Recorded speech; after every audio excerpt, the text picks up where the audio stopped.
The renovated CIA museum features several cases with collections of artifacts from significant events or periods in CIA's history.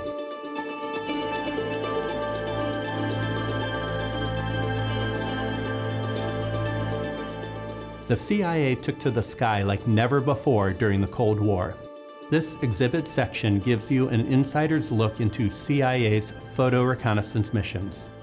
In the early 1950s, the United States recognized that its knowledge of Soviet strategic capabilities was dangerously weak. Stringent security behind the Iron Curtain had hindered traditional intelligence collection methods. The U.S. government came to realize that overhead photo reconnaissance could help fill the intelligence gap, and President Dwight D. Eisenhower approved ambitious programs for CIA to develop 3 technological marvels: the high-flying U-2 aircraft, the supersonic A-12 aircraft, and the Corona satellite system. In this case, you can see a suit, helmet, and boots worn by a pilot on an actual U-2 mission. Pilots couldn't gain or lose more than 2 pounds, or they wouldn't be allowed to fly without a new suit being made. That's how precise these pressure suits needed to fit for full safety in the sky.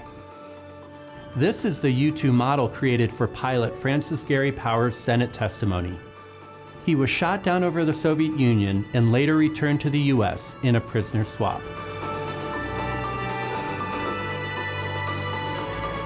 There's also the custom-made multi-layer A-12 pressure suit and oxygen supply system worn by pilot Ken Collins. It weighs 36 pounds. Each suit sustained life at 90,000 feet thanks to a dual-system pressurization controller and anti-suffocation protection. And here you have his intelligence star, awarded to him for flying one of the first Mach 3 plus combat reconnaissance missions in aviation history. This unassuming bag was vital to the successful recovery of Corona satellite film. Periodically, film canisters would be ejected from the satellite to be recovered. This bag was connected to the film bucket, and as it was descending, a parachute within the bag would deploy to slow the bucket down. A plane then hooked the parachute and reeled in the whole package.